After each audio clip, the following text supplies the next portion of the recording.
చిక్కడు వ్రతముల క్రతువుల, నువ్వెన్ని వ్రతాలైనా చెయ్యి, నువ్వెన్ని యజ్ఞాలు యాగాలు క్రతువులైనా చెయ్యి, చిక్కడు. చిక్కడు దానముల శౌచశల తపములం, ఎన్నో శౌచ యాగాలు చెయ్యి, తపస్సులు చెయ్యి, వీటి దేనికి ఆయన చిక్కడయ్యా.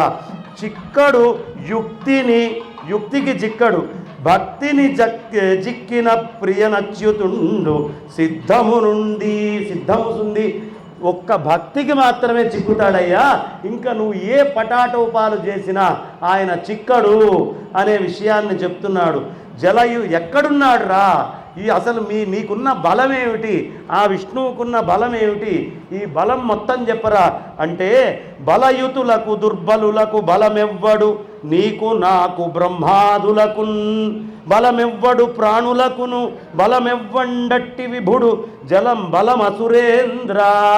ఓ అసురుడా, బలయుతులకి దుర్బలులకి ఇద్దరికీ కూడా బలమెవ్వడో, నీకు నాకు బ్రహ్మదేవాదులకి అందరికీ కూడా బలమెవ్వడో, ప్రాణులకు బలమెవ్వడో, అలాంటి విభుడు వాడే నాకు బలం అసురేంద్ర.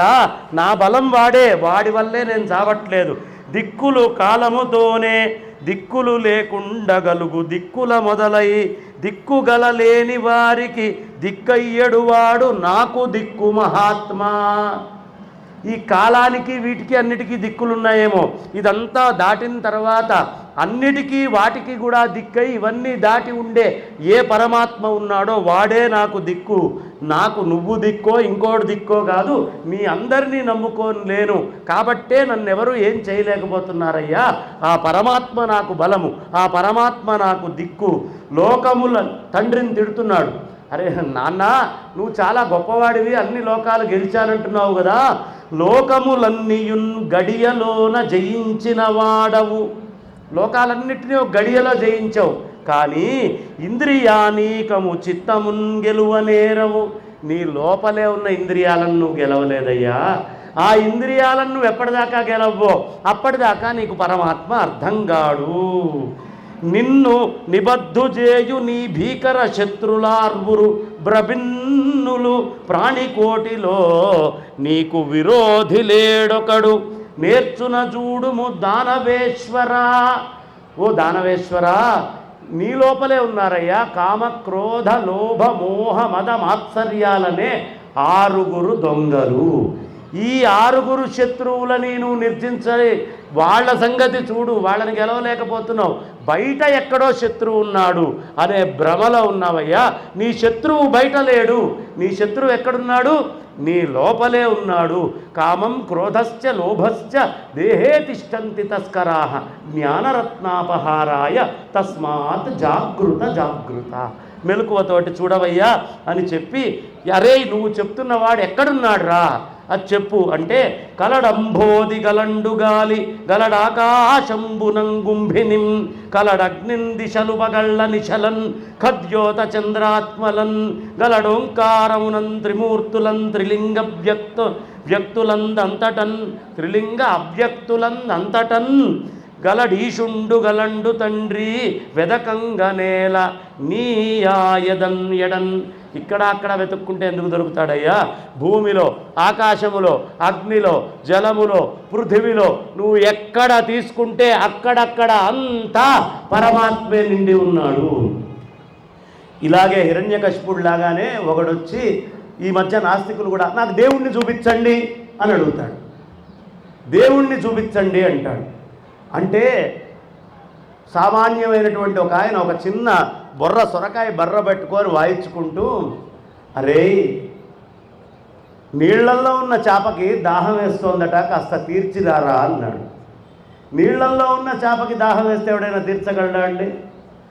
ఆ విష్ణువులోనే జీవిస్తూ అంతా విష్ణుమయమైనటువంటి ఆ విష్ణువుని నువ్వు చైతన్యాన్ని దర్శించలేక వాడెక్కడో చూపించు అని అడిగితే ఏం చూపించాలరా? ఏమి చెప్పేదనేమి చూపెదను పరమాత్మ నీనే, నేమి చెప్పేదనేమి చూపెదను అండమాయను పిండమాయేను బ్రహ్మాండమంతయు తానే ఆయేను. బ్రహ్మాండమంతా నిండి ఉన్నాడురా, వాడు లేని చోటు లేదు. నువ్వు అడుగుతున్నటువంటి ప్రశ్నలో కూడా వాడే ఉన్నాడు. కాబట్టి అలాంటి ఆ పరమాత్మ విషయంలో నువ్వు అడుగుతున్నావు, ఎక్కడున్నాడో చూపించమని. చక్రి సర్వోపగతుండెందెందు వెదకి చూచిన అందందే గలడు దానవాగ్రణి. వింటే ఉన్నాడు, నువ్వు వినకపోతే వాడు లేడు. వాడు ఉన్నాడయ్యా, ప్రతి చోట ఉన్నాడు, ఇక్కడ ఉన్నాడు, ఇక్కడ లేడు. అణోరణీయాన్ మహతో మహీయాన్. నువ్వు అణువు అంటే అణువులో ఉన్నాడు. ఎవడో వచ్చాడు, శంకరాచార్యుల వారి దగ్గర వాదన చేస్తున్నారు బౌద్ధులు. వాళ్ళు మాట్లాడుకుంటున్న స్థాయి ఏమిటి? సాంఖ్యం గురించి మాట్లాడుకుంటున్నారు. అంటే అణువు అన్నిటికంటే చిన్నది, ఆ అణువులు 2 కలిస్తే ఓ ద్వ్యణుకమవుతుంది, ఇలాంటి 3 ద్వ్యణుకాలు కలిస్తే ఓ త్రియణుకము, త్రియణుకము నుంచి బయట ప్రపంచం కనిపిస్తుంది. ఇది శంకరాచార్యుల వారితో చెప్పింది. ఓహో, అన్నిటికంటే చిన్నది అణువా? సరే, ఇప్పుడు కొన్ని అణువులు కలిస్తే గంధం వస్తుంది కదా, ఈ గంధము అనేటటువంటిది అందులో ఉన్న లక్షణం కదా. ఇప్పుడు గంధము అనేటటువంటిది చిన్నదా? అణువులో గంధం ఉందా లేదా? అణువులో గంధం ఉంది అంటే అణువు కంటే గంధం చిన్నది. అణువులో గంధం లేదు అంటే లేనిది ఇన్ని అణువులు కలిస్తే కొత్తగా ఎక్కడి నుంచి వచ్చింది? కాబట్టి నువ్వు ఏదైతే అన్నిటికంటే చిన్నది అణువు, అందులో క్వాంటా, అందులో చార్జ్డ్ పార్టికలు అని చెప్తున్నావే, దాని లోపల ఒక గుణము లక్షణం ఉందే, ఆ గుణము లక్షణము దానికంటే కూడా చిన్నదయ్యి ఉండాలి కదా. కాబట్టి ఆ నిజాత్మతత్వం ఎంత గొప్పదయ్యా అంటే చైతన్యము, నువ్వు చిన్నది అన్న దాంట్లో కూడా చిన్న చైతన్యము ఇంకా ఉందయ్యా, నువ్వు అన్నిటికంటే పెద్దది అని చెప్పిన దాంట్లో కూడా ఆ చైతన్యం నిండి ఉన్నది. కాబట్టి అనోరణీయాన్ మహతో మహీయాన్. శంకరాచార్యుల వారు బౌద్ధుల్ని నిరసించినప్పుడు, సాంఖ్యుల్ని నిరసించినప్పుడు ఇలాంటి వాదనలు, అణువులు పరమాణువుల గురించి మాట్లాడుకున్నారమ్మా. వాళ్ళేం చిన్న చిన్న విషయాలు మాట్లాడలా. బ్రహ్మసూత్రాలు కనుక చదివి అర్థం చేసుకుంటే వాళ్ళు మాట్లాడినటువంటి విషయ లోతులేమిటో మనకు తెలుస్తాయి. కానీ మనకంత సమయం లేదు కాబట్టి కనీసం భక్తిగా ఇలాంటివైనా వింటే మనం ఆనందిస్తాము అని. అరే, అక్కడ ఇక్కడ ఉన్నాడంటున్నావు, అసలు ఈ స్తంభంలో ఉన్నాడా? అంభోజాసనుడావిగాగా తృణపర్యంతంబు విశ్వాత్ముడై సంభావంబున నుండు ప్రోడ విపుల స్తంభంబునందుండడే. స్తంభాంతర్గతుడయ్యునుండుటకు నే సందేహమున్ లేదు, నిర్దంభత్వంబున నేడుగానబడు ప్రత్యక్ష స్వరూపంబునన్. అంతటా తృణం చిన్న గడ్డిపోచలో కూడా ఉన్నాడు. అందుకనే ఈ ప్రపంచంలో మనిషి ఎన్నైనా సృష్టిస్తాడు, కానీ ఆవు తిన్న గడ్డిని సృష్టించిన వాడు ఎవడైనా ఉన్నాడో? ఒక గడ్డి పరక, ఏ ల్యాబ్లో అయినా ఒక గడ్డి పరకని సృష్టించిన వాడు ఎవడైనా ఉన్నాడా? ఎందుకు సృష్టించలేడు? వాడు గడ్డి పరకని సృష్టిస్తే పరమాత్మను సృష్టించినట్టే. అదే నిజాత్మతత్వము.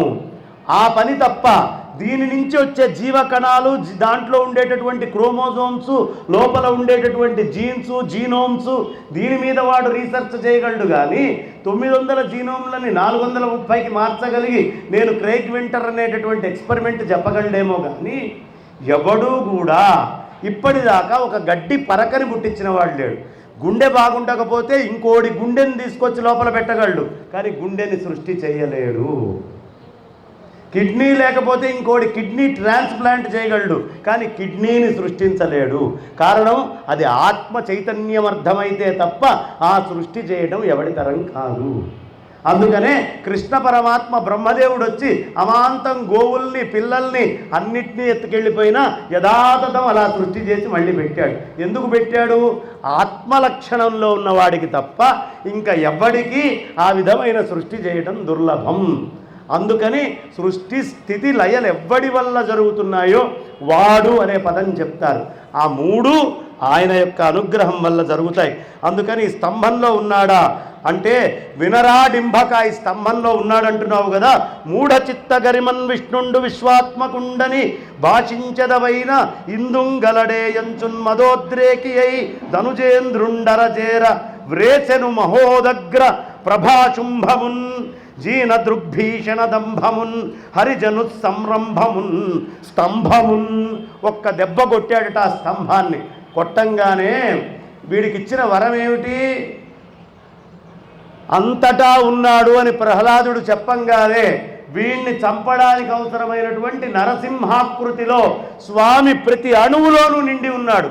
ఇక్కడ అక్కడ వదిలేసిలేడు. అందుకనే విష్ణు సహస్రనామాల్లో మీరు చూడండి, అంతటి మహానుభావుడైనటువంటి భీష్మ పితామహుల వారు, భీష్మాచార్యుల వారు ఆయన రాసిన విష్ణు సహస్రనామం అర్థమైతే ఈ స్వభావం అర్థమవుతుంది.